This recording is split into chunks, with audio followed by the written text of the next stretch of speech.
marway la chung in ngan khe lu da phi the ban klet ya phi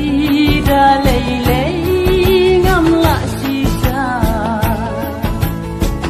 na maria phi ngala bu marga wala na ying jong phi ba kim su ya ki kular bajangan ya ku wala na ying jong phi ba kim su ya ki kular bajangan ya ku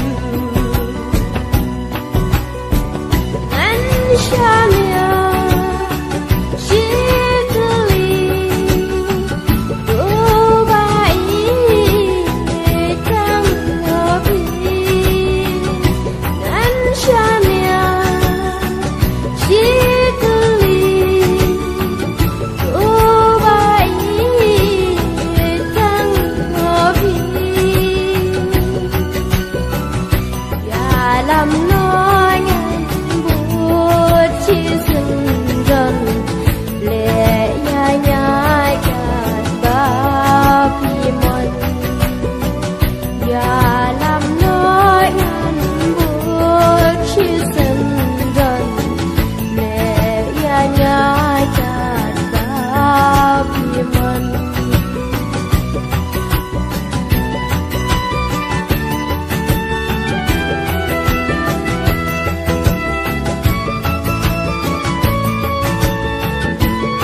Jabatan